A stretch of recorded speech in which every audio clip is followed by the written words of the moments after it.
So, hello my dear students, my name is Anil Sharma and I welcome you all to our YouTube channel.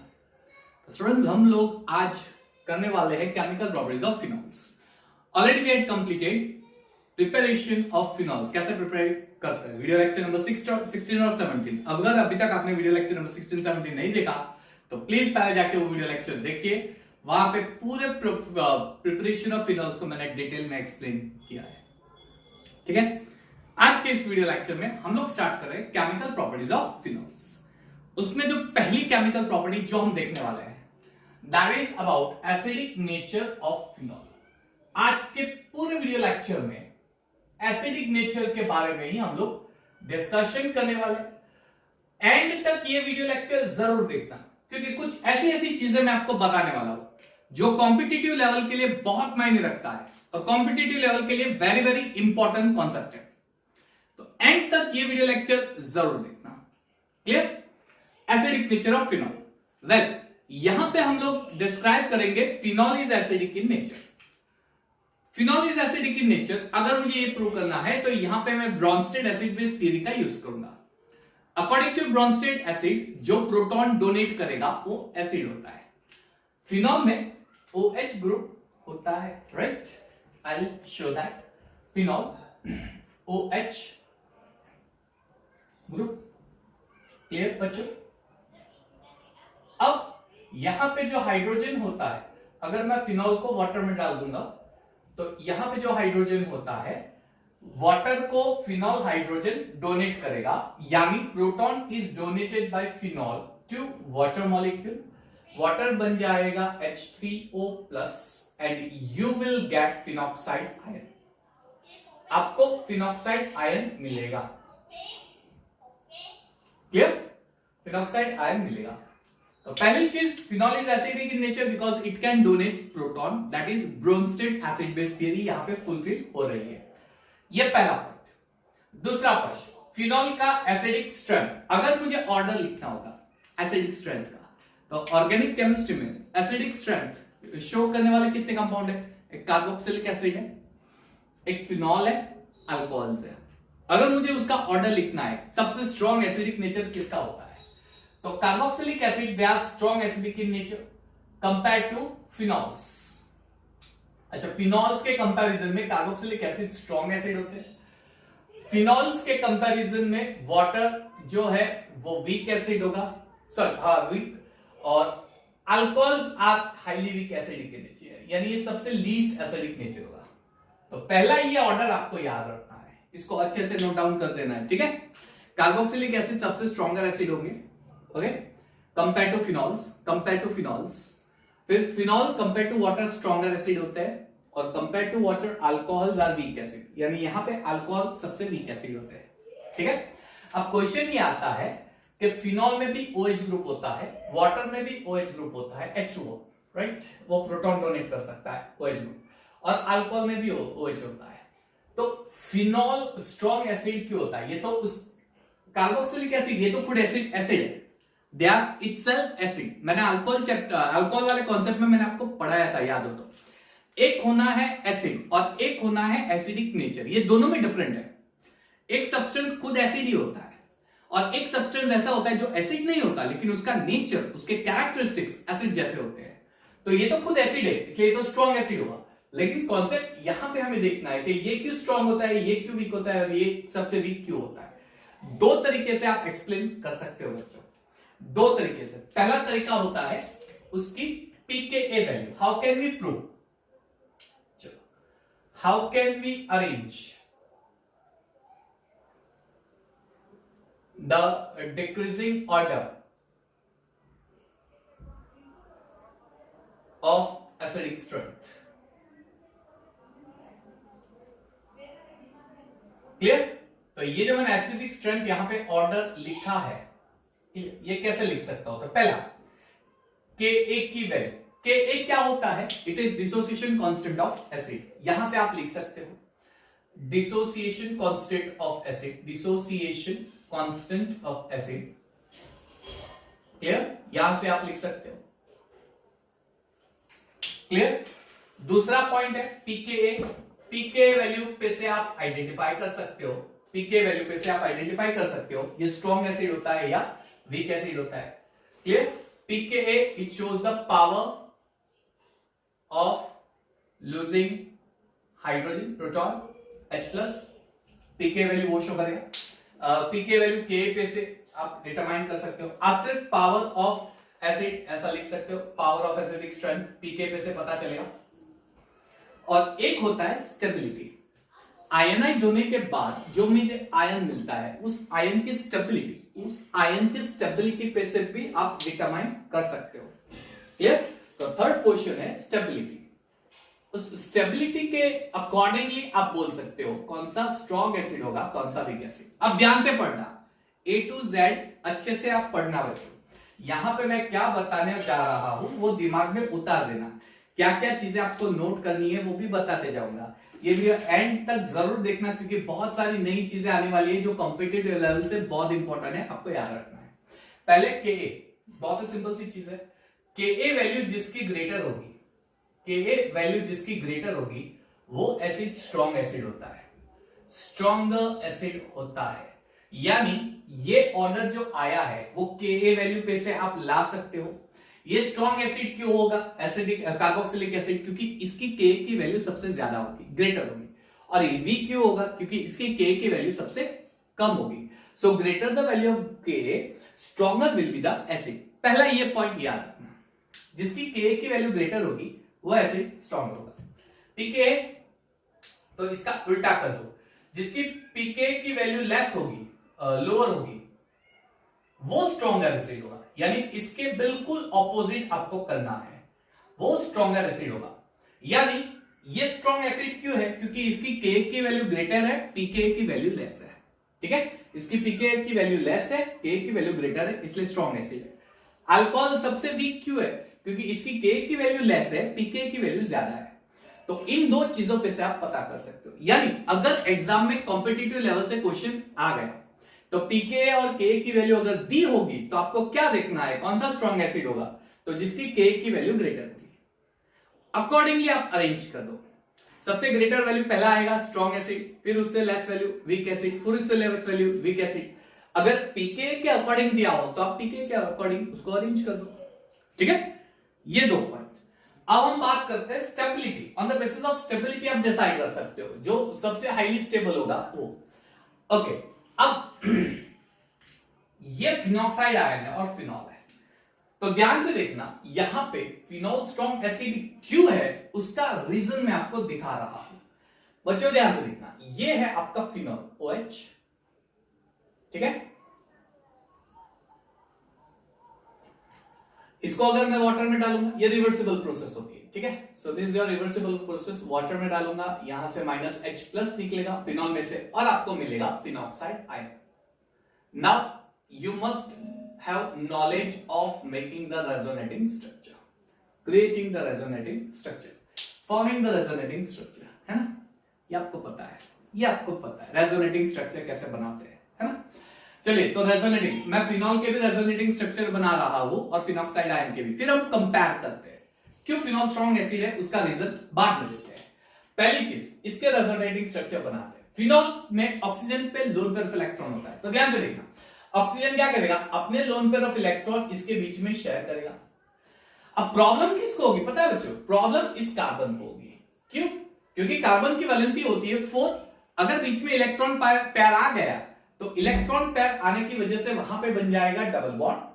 चलिए, तो यहां पे बन गया ये डबल बॉन्ड। ठीक है, अगर डबल बॉन्ड बन जाएगा तो ऑलरेडी उसकी 4 वैलेंसी है, वापस से एक नया बॉन्ड बन रहा है, वैलेंसी हो गई 5, ये तो प्रॉब्लम हो गया। क्यों? कार्बन की वैलेंसी 4 होती है, अगर 4 से 5 बन गई तो वो अनस्टेबल हो जाएगा। तो ये कार्बन की वैलेंसी 4 होती है, लेकिन बीच में और एक बॉन्ड बनने की वजह से 5 हो जाती है, तो हाईली अनस्टेबल होता है। तो कार्बन अनस्टेबल बन जाएगा, तो स्टेबल बनने के लिए क्या करेगा, तो ये कार्बन इलेक्ट्रॉन पेयर उसके बाजू वाले कार्बन को दे देगा यहां पे। ठीक है, तो अब ये कार्बन, इस कार्बन की वैलेंसी 4 हो जाएगी। ओके, इस कार्बन की वैलेंसी 4 हो जाएगी। डबल बॉन्ड अच्छे से लिख देते चलिए। अब ऑलवेज जो मैं बोलता हूं, ऑक्सीजन इलेक्ट्रोनेगेटिव एटम है, उसकी टेंडेंसी इलेक्ट्रॉन लेनी है, देनी नहीं है।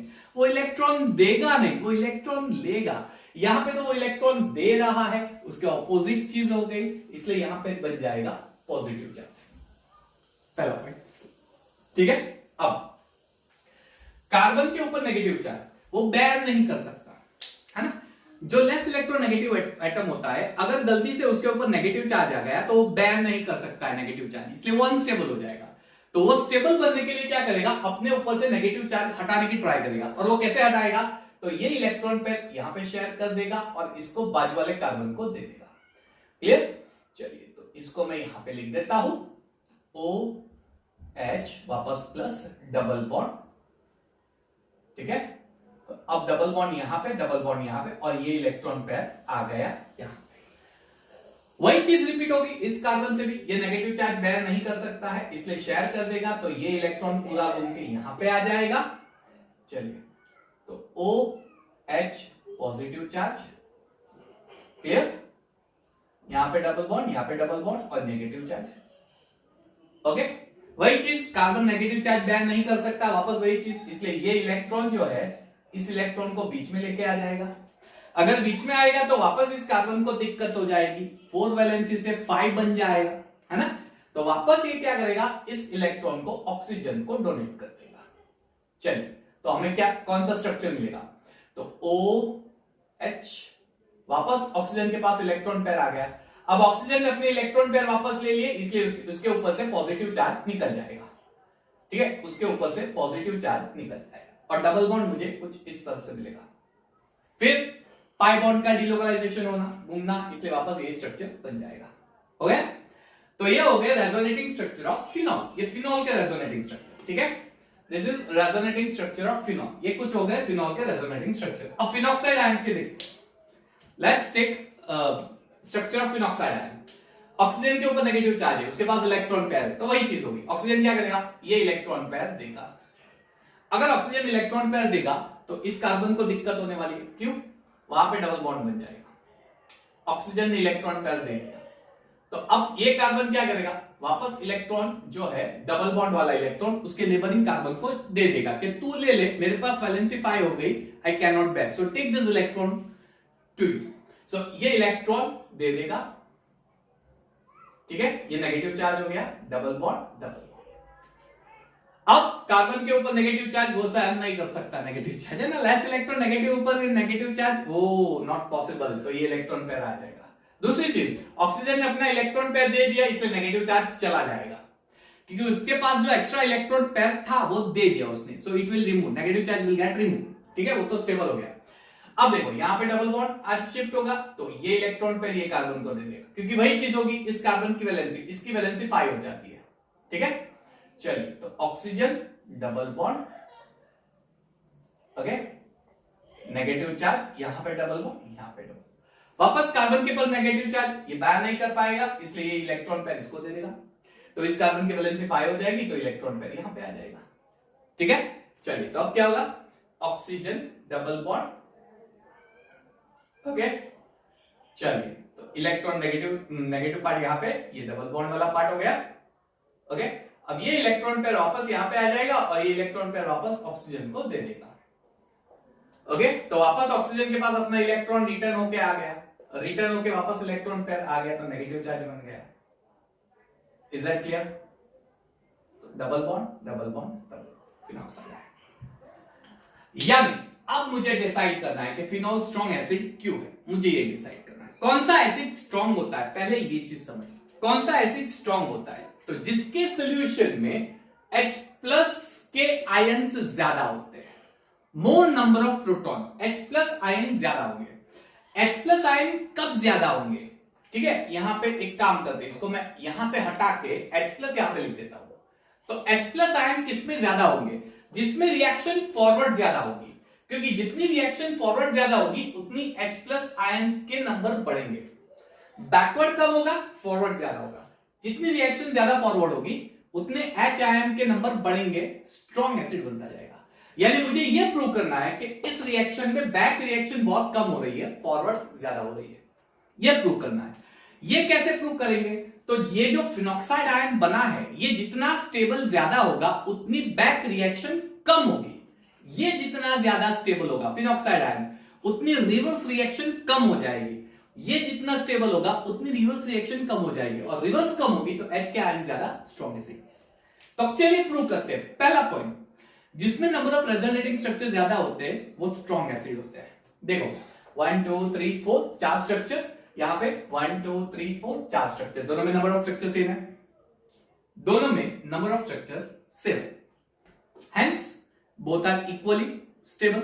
दूसरा पॉइंट, जिसमें इलेक्ट्रॉन का डीलोकलाइजेशन होना। अच्छा, डीलोकलाइजेशन ये होना यानी क्या? भटकना, यहां वहां वहां वहां, एक जगह स्टेडी नहीं होता, वो भटकता रहता है, घूमता रहता है, स्टेडी नहीं, उसको वो स्टेबिलिटी नहीं होती, वो एक जगह टिकता नहीं। तो डीलोकलाइज यानी एक ही जगह पे चिपका रहेगा, उसको घूमने की आदत नहीं है ना। तो यहां पे इलेक्ट्रॉन जितना डीलोकलाइज ज्यादा होगा उतनी स्टेबिलिटी ज्यादा। तो इसमें इलेक्ट्रॉन डीलोकलाइजेशन देखो यहां पे हुआ, फिर यहां पे हुआ, फिर इस साइड, तो ये सेम डीलोकलाइजेशन मुझे यहां पे भी दिख रहा है। यानी नंबर ऑफ रेजोनेटिंग स्ट्रक्चर दोनों में है, दोनों में इलेक्ट्रॉन का डीलोकलाइजेशन हो रहा है। अब मैं तीसरे पॉइंट पे जाता हूं, जिसमें चार्ज डिस्ट्रीब्यूशन होगा या सेपरेशन होगा, चार्ज सेपरेशन होगा, उसकी स्टेबिलिटी बहुत कम होगी। चार्ज सेपरेशन होगा। देखो इस सारे स्ट्रक्चर में plus minus plus minus plus minus, 3 structure ऐसे हैं जिसमें प्लस माइनस दिख रहे हैं, इसे बोलते हैं चार्ज सेपरेशन। चार्ज सेपरेशन, एक प्लस और एक माइनस, एक प्लस और एक माइनस, एक प्लस और एक माइनस, इसे चार्ज सेपरेशन बोलते हैं। यानी इसमें 3 स्ट्रक्चर ऐसे हैं जिसमें चार्ज सेपरेशन दिख रहा है। क्या इसमें चार्ज सेपरेशन दिख रहा है? नहीं, इसमें सिर्फ माइनस है, minus minus minus, no charge separation. यानी इसमें चार्ज सेपरेशन है, चार्ज सेपरेशन होने की वजह से ये अनस्टेबल हो जाएगा, ये स्टेबल हो जाएगा। इसका मतलब compare to phenol, phenoxide ion की स्टेबिलिटी ज्यादा होती है, इसलिए रिवर्स रिएक्शन में हाइंड्रेंस होता है, स्टेरिक हाइंड्रेंस बोलते हैं उसे। वो हाइंड्रेंस की वजह से H आयन की स्टेबिलिटी ज्यादा हो जाएगी, H आयन की स्टेबिलिटी ज्यादा, यानी वो हो जाएगा स्ट्रॉन्ग एसिड, फिनॉल हो जाता है strong acid, hence phenol is stronger acid. तो यानी अगर एग्जाम में पूछे why phenol is stronger acid, तो आप बोल सकते हो स्टेरिक हिंड्रेंस की वजह से बैकवर्ड रिएक्शन नहीं होती, लेकिन बहुत ही लेंथी आंसर हो जाता है। बेस्ट आंसर आप क्या दोगे? Due to charge separation, separation in phenols, ये स्ट्रॉन्ग एसिड बन जाता है। क्लियर?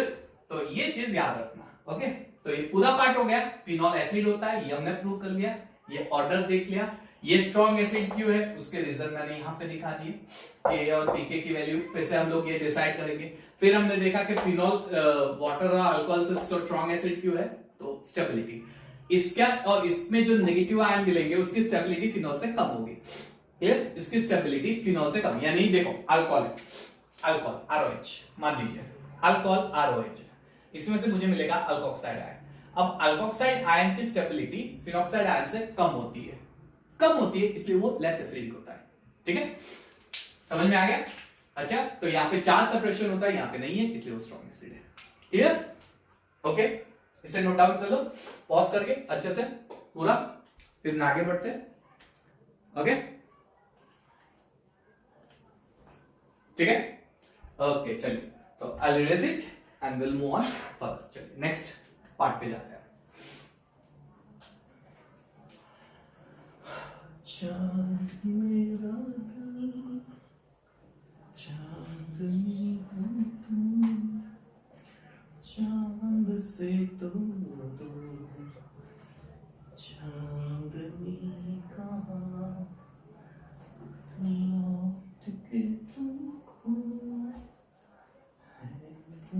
ओके चलो, अब next phenol. What is the effect of substituent on the acidic strength of phenol? ये बहुत ही इंपॉर्टेंट पॉइंट है। अब जो मैं आपको करा रहा हूं वो बहुत इंपॉर्टेंट है, वेरी वेरी इंपॉर्टेंट पार्ट कर रहा है। ये competitive level, JEE NEET level से ये बहुत इंपॉर्टेंट पार्ट है जो मैं आपको करा रहा हूं, जेईई नीट लेवल से, राइट? कौन सा पार्ट है? इफेक्ट ऑफ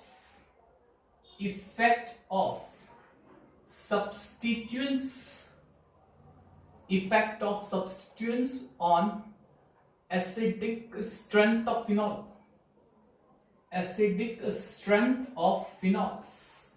चलिए समझना, acidic strength of phenols, what is the effect of substituent on acidic strength of phenol. One by one देखते हैं, वन बाय वन देखते हैं। पहले मैं एक ऐसा सब्स्टिट्यूएंट लेता हूं जो हाइपर कंजुगेशन और इंडक्टिव इफेक्ट दोनों शो करेगा। Hyper conjugation and inductive effect दोनों शो करेगा। Hyper conjugation plus H, inductive effect plus I, यानी इलेक्ट्रॉन देने की tendency, plus H plus I, electron देने की tendency. First groups showing plus H and plus I effect। अच्छा, पहले ये चीज याद रखना बच्चों, अगर एक ऐसा ऑर्गेनिक कंपाउंड है जिसमें हाइपर कंजुगेशन भी आ रहा है, इंडक्टिव इफेक्ट भी आ रहा है, मेसोमेरिक इफेक्ट भी आ रहा है, ठीक है, एरोमेटिसिटी भी आ रही है, तो स्टेबिलिटी किसके अकॉर्डिंग डिसाइड करते हैं? स्टेबिलिटी या एसिडिक स्ट्रेंथ या जो भी किसके अकॉर्डिंग डिसाइड करते हैं? तो ये चीज ऑलवेज याद रखना,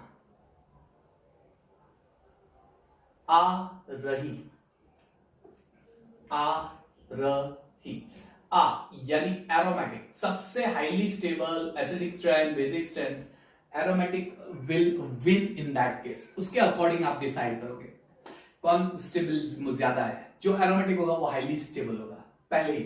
उसके बाद रेजोनेंस यानी mesomeric effect, plus M minus M, वो। उसके बाद हाइपर कंजुगेशन, ये आप देखोगे। और सबसे लीस्ट जो स्टेबिलिटी या एसिडिक स्ट्रेंथ बनाएगा वो होगा इंडक्टिव इफेक्ट। क्लियर? ये चीज याद रखना। उसमें भी प्लस एच प्लस आई, वो हम देखते हैं, वन बाय वन देखते हैं। ये प्लस एच है, प्लस आई यानी इलेक्ट्रॉन को देना। ये बेंजीन रिंग को इलेक्ट्रॉन शिफ्ट करेगा, देगा यानी इलेक्ट्रॉन शिफ्ट करेगा, प्रोटॉन ट्रांसफर करेगा। अच्छा, जैसे मैंने बताया plus H and plus I, तो इसमें जीतेगा कौन? Plus H, hyperconjugation. Clear? But we can explain in terms of plus I too. हम लोग प्लस आई के टर्म्स में भी एक्सप्लेन कर सकते हैं। तो मान लीजिए आपका फिनॉल ग्रुप है, मैं आपको 3 कंडीशन दे रहा हूं, OH, ठीक है, ये पहला फिनॉल है A। चलिए, ये फिनॉल है, यहां पे मैं डाल देता हूं CH3। Methyl shows hyperconjugation effect also and it shows inductive effect also, तो it shows both, ठीक है, ओके। उसके बाद कौन सा आएगा? लेट्स सी OH, मान लीजिए इसे मैं अभी बोल देता हूं। अब मैं मेटा पोजीशन पे ले रहा हूं CH3, ठीक है, C और OH। क्लियर? ये पैरा पोजीशन पे है, यानी D। कौन सबसे स्ट्रॉन्ग एसिड होगा और कौन सबसे वीक एसिड होगा? सबसे स्ट्रॉन्ग एसिड कौन सा होगा, सबसे वीक एसिड कौन सा होगा? तो बच्चों मैं आपको यहां पे एक साइड पे एक नोट डाल के देता हूं, वो नोट के अकॉर्डिंग आप हमें आंसर दोगे। क्लियर? वो नोट के अकॉर्डिंग आप हमें आंसर दोगे। यहां पे मैं एक नोट डाल के दे देता हूं। आई थिंक ये बोर्ड का कॉर्नर इसको दिख रहा होगा जो मैंने बनाया वो। Is it okay for you all? या दैट्स गुड, ओके। चलिए, तो जो मैं दिखा रहा हूं वो ध्यान से देखना। जिस केस में, समझ रहे बच्चों, ध्यान से देखना, हाँ, जो मैं बोल रहा हूं वो ध्यान से समझना। जिस केस में प्लस आई और प्लस एम इफेक्ट दिखेगा, प्लस आई और प्लस एम, ये दो इफेक्ट या दो में से कोई भी एक इफेक्ट दिखेगा, वो क्या करेगा? तो जिसमें प्लस आई और प्लस एम इफेक्ट दिखेगा वो एसिडिक स्ट्रेंथ को कम करेगा, उसको डीएक्टिवेट, कम कर देगा, डिक्रीज कर देगा, etcetera etcetera. Plus I plus M, minus I और माइनस एम अगर होगा तो ये क्या करेंगे? ये एसिडिक स्ट्रेंथ जो है, ये एसिडिक स्ट्रेंथ जो है उनको इंक्रीज करेगा, बढ़ाएगा, एसिडिक स्ट्रेंथ को बढ़ाएगा। किस तरह से, उसके रीजन भी हम लोग देखते जाते हैं, वन बाय वन रीजन भी देखेंगे। क्लियर? और दूसरी चीज, ऑर्थो और पैरा पे, यहां पे फिनॉल में, because it is ortho para acting group, ortho para directing group, और ऑर्थो और पैरा पे मैक्सिमम इफेक्ट दिखेगा कंपेयर टू मेटा। मेटा के कंपैरिजन में ऑर्थो और पैरा पे मैक्सिमम इफेक्ट दिखेगा, मैक्सिमम इफेक्ट दिखेगा। यानी जब भी कोई आपको ऑर्डर फाइंड करने के लिए बोल दे तो आप ये देखो कि गिवन ग्रुप कौन सा है, प्लस आई वाला है, प्लस एम वाला है, माइनस आई वाला है, माइनस एम वाला है, वो ग्रुप देख के डिसाइड करो एसिडिक स्ट्रेंथ बढ़ेगा या कम होगा। दूसरी चीज, कहां पे इफेक्ट ज्यादा होगा, तो फिनॉल में ऑर्थो पैरा पे इफेक्ट सबसे ज्यादा होगा, मेटा पे कम होगा। अब ये प्लस एच और प्लस आई है, प्लस एच या प्लस आई, जो प्लस एच है हाइपर कंजुगेशन से भी एक्सप्लेन कर सकते हो, लेकिन मैं प्लस आई से कर रहा हूं। तो प्लस आई इफेक्ट क्या करेगा, एसिडिक स्ट्रेंथ को डिक्रीज करेगा।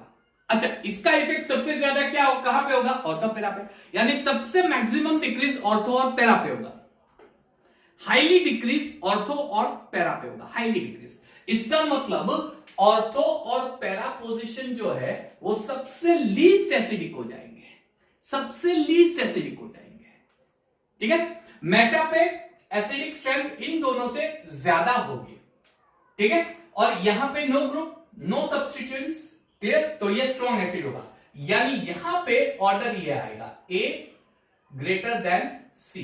अब मुझे डिसाइड करना है ऑर्थो या पैरा कौन सा ज्यादा एसिडिक होगा और कौन सा कम होगा, ठीक है।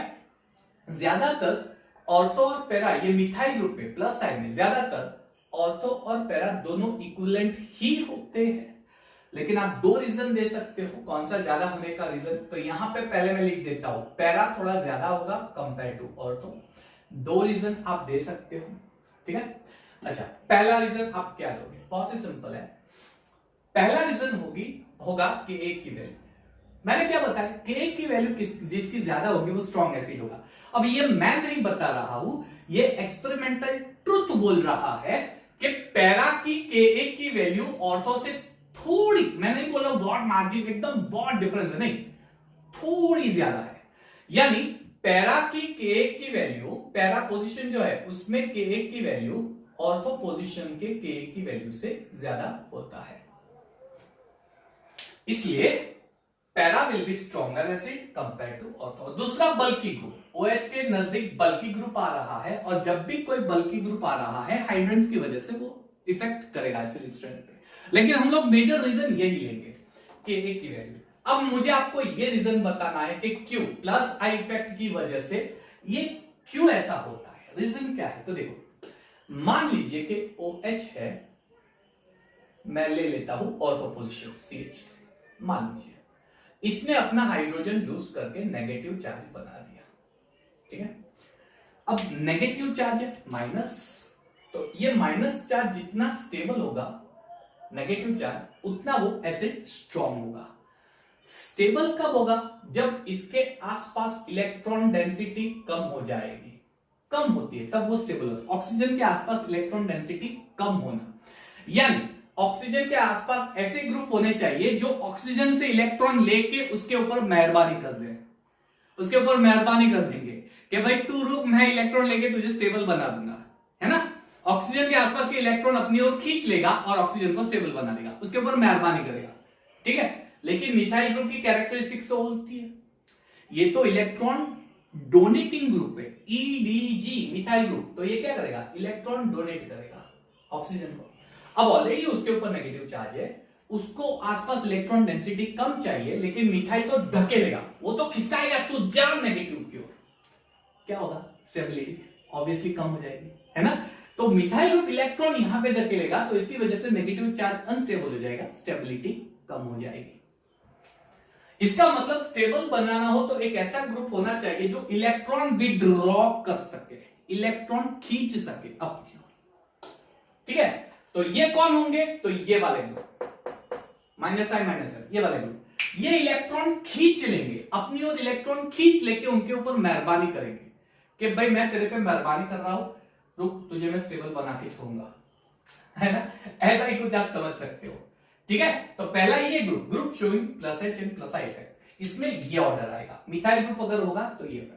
ज्यादातर बच्चों 4-5 ग्रुप ही पूछते हैं जो मैं करवाने वाला हूं, 3-4 ग्रुप जो मैं अभी करवाने वाला हूं, ठीक है।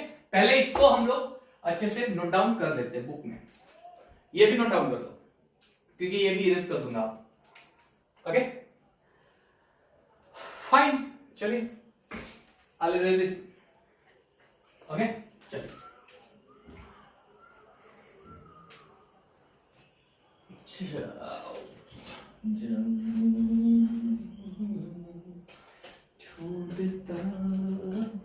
चलिए next groups showing -i as well as -m, लेकिन हम लोग -m लेंगे। रीजन, मेजरमेंट इफेक्ट अभी मैंने दिखाया ना, आ रही आर रेजोनेंस, इंडक्टिव से भी ज्यादा इफेक्ट रेजोनेंस का होता है, इसलिए हम लोग रेजोनेंस ही लेंगे, हम लोग मेसोमेरिक इफेक्ट ही लेने वाले हैं, हम लोग रेजोनेंस ही लेने वाले हैं। ठीक है, चलो कौन सा ग्रुप? नाइट्रोजन, एनोट्रो, nitro group, aldehyde group, acid chloride, ये सारे -m वाले ग्रुप। ठीक है, एक चीज मैं आपको हिंट देता हूं, जिसके ऊपर लोन तरफ इलेक्ट्रॉन होते हैं ना, जिसके ऊपर लोन तरफ इलेक्ट्रॉन, वो इलेक्ट्रॉन डोनेट कर सकते हैं। इलेक्ट्रॉन डोनेट करेंगे तो +m इफेक्ट, और जो इलेक्ट्रॉन बेंजीन रिंग से खींचेंगे -m। ये चीज याद रखना, इलेक्ट्रॉन खींचना, बेंजीन न्यूक्लियस से खींच के बाहर निकाल देना न्यूक्लियस में से, ऐसा कुछ समझ लो। ठीक है, चलिए एग्जांपल ले लेता हूं। Example, let's take an CHO सिरियल्स कोई भी लेते हैं, लेकिन हम लोग नाइट्रो ग्रुप लेते हैं। OH मान लीजिए, पहले आप फिनॉल ले लेंगे, OA मान लीजिए, OH, मैं नाइट्रो ग्रुप ले रहा हूं, हम लोग ले रहे हैं नाइट्रो ग्रुप NO2, ये B वाला पार्ट आ गया, OH NO2 एंड एक काम करो, मैटा ले लेते हैं। ठीक है, NO2, ठीक है, एंड लास्ट वन OH, यहां पे NO2 -i -m, +i+m decreases acidic strength, -i -m increases acidic strength। ये क्या करेंगे? इलेक्ट्रॉन ले लेंगे, है ना। अब समझो ध्यान से, अब ध्यान से समझो, OH है, ठीक है, यहां पे मैं डाल देता हूं नाइट्रो ग्रुप NO2, मान लीजिए कि ये H निकाल दिया, ये नेगेटिव चार्ज हो गया, अब ये स्टेबल हो जाएगा। क्यों स्टेबल होगा? इसकी टेंडेंसी इलेक्ट्रॉन खींचनी है, इसलिए ये इलेक्ट्रॉन खींचेगा, तो इनसे इलेक्ट्रॉन दूर जाएगा, ऑक्सीजन से इलेक्ट्रॉन दूर जाएगा, तो नेगेटिव स्टेबल बनेगा, स्टेबिलिटी इंक्रीज होगी, है ना, NO2 ग्रुप। और सबसे ज्यादा इफेक्ट कहां पे होगा? ऑर्थो और पैरा पे। सबसे लीस्ट इफेक्ट किस पे होगा? मेटा पे। ठीक है, और जिसमें ग्रुप नहीं ज्वाइंट होगा वो आखिर में आएगा। तो ये -i -m, यानी इसकी एसिडिक स्ट्रेंथ ज्यादा होगी, इसकी सबसे कम, तो इसको मैं डाल देता हूं आखिर में। ऑर्थो मेटा पैरा में, ऑर्थो पैरा पे इफेक्ट ज्यादा होता है, मेटा पे कम होता है, इसलिए पहले आ जाएगा मेटा। अब मुझे डिसाइड करना है ऑर्थो या पैरा, ऑर्थो या पैरा। एक्सेप्शनल केस बच्चों ध्यान से समझना, ये केस ध्यान से समझना, ये है OH, ये है N double bond O single bond nitro group, ध्यान से समझना। इस स्ट्रक्चर का अरेंजमेंट कुछ स्पेस में इस तरह से होता है कि OH का H और NO2 का O नजदीक आ जाते हैं, नजदीक क्लोज आ जाते हैं। OH का H और NO2 का O एकदम क्लोज आ जाएंगे स्पेस में अरेंजमेंट। अब H के ऊपर पॉजिटिव चार्ज होता है और O के ऊपर नेगेटिव चार्ज, प्लस माइनस क्या करेंगे? अगर नजदीक आएंगे तो प्लस माइनस क्या करेंगे? अट्रैक्ट करेंगे, यानी यहां पे हाइड्रोजन बॉन्ड फॉर्म होगा। दैट मींस ऑर्थोनाइट्रोफिनॉल, इसे ऑर्थोनाइट्रोफिनॉल बोलते हैं। ऑर्थोनाइट्रोफिनॉल में हाइड्रोजन बॉन्ड फॉर्म होता है and it is the strongest force of attraction. इसका मतलब पहले मुझे ये बॉन्ड ब्रेक करना है, फिर H निकालना है, एनर्जी ज्यादा चाहिए, यानी ये वीक एसिड हो जाएगा। दैट मींस इस केस के अंदर सबसे पहले आएगा पैरा, उसके बाद आएगा ऑर्थो, फिर मेटा एंड फिर एक्सेप्शनल केस। ये चीज को नोट कर देना, ये ऐसा क्यों होता है, ऑर्थो क्यों आता है, ऑर्थो क्यों आता है, उसका रीजन नोट कर देना, ये बहुत इंपॉर्टेंट है बच्चों। -i -m, ठीक है, ओके। चलिए नेक्स्ट ग्रुप ले रहा हूं, नेक्स्ट ग्रुप ध्यान से देखना। Groups show plus I and minus M effect. यानी एक ऐसा ग्रुप है जो शो करेगा plus I and minus M. Clear? Plus I and minus M effect. Okay, अब इसमें क्या होगा, प्लस आई और sorry not plus I, minus I और प्लस एम। ठीक है, कौन सा ग्रुप वो मैं आपको बोल देता हूं, मिथॉक्सी ग्रुप। ये OH बेंजीन के ऊपर, ठीक है, प्लस OH, सॉरी इसे ए बोल देते हैं। ओके, OH मेटा पे मिथॉक्सी OCH3, ऑर्थो पे सॉरी ऑर्थो पे मिथॉक्सी ग्रुप। ओके, OH आप कर सकते हो मेटा पोजीशन पे भी methoxy group OCH3। Okay, and para position पे OCH3। आसान है अब तो आप बता सकते हो प्लस। अच्छा, आई और एम दोनों माइनस आई प्लस एम, ठीक है। माइनस जनरली ऑक्सीजन की टेंडेंसी क्या होती है, इलेक्ट्रॉन खींचना, है ना, इलेक्ट्रॉन खींचता है, यानी बेंजीन से इलेक्ट्रॉन खींचेगा, यानी माइनस आई इफेक्ट, खींचेगा इलेक्ट्रॉन, लेकिन उसके पैरेलल इसके पास लोन पेयर ऑफ इलेक्ट्रॉन भी इलेक्ट्रॉन देगा, प्लस एन इफेक्ट। तो इलेक्ट्रॉन बेंजीन से खींचना यानी माइनस इफेक्ट, और इलेक्ट्रॉन बेंजीन को देके resonance banana plus an effect. और वैसे भी आपको पता है आई और एन, अब भी मैंने लिखा है वहीं पे, आई और रेजोनेंस किसकी इफेक्ट ज्यादा होती है, आर की इफेक्ट ज्यादा होती है। यानी यहाँ पे हम लोग रेजोनेंस के बेस पे आंसर देने वाले हैं। अच्छा, रेजोनेंस के बेस पे आंसर कैसे देंगे, थोड़ा सोचो। सबसे पहले क्या आएगा और उसके बाद क्या आएगा और उसके बाद क्या आएगा। ओके, सोचो। प्लस एम है, प्लस एम क्या करेगा, एसिडिक स्ट्रेंथ को कम करेगा, है ना, एसिडिक स्ट्रेंथ को कम करेगा प्लस एम। यानी ऑर्थो और पैरा पे इफेक्ट सबसे ज्यादा होगा, सबसे कम होगा। इसमें कोई ग्रुप नहीं है, इसलिए सबसे पहले आएगा ए, फिर आएगा मान लीजिए बी, सी और डी, फिर मेटा पोजीशन आएगी। अब आपको डिसाइड करना है बी और डी में, ऑर्थो या मेटा, सॉरी पैरा, ऑर्थो या पैरा। तो के की वैल्यू डिसाइड करेगा, के की वैल्यू डिसाइड कर सकता है, के की वैल्यू। अच्छा, यहां पे ऑर्थो की के वैल्यू ज्यादा होगी कंपेयर टू पैरा, इसलिए ऑर्डर में आएगा बी और डी। तो ये चीज आपको याद रखनी है।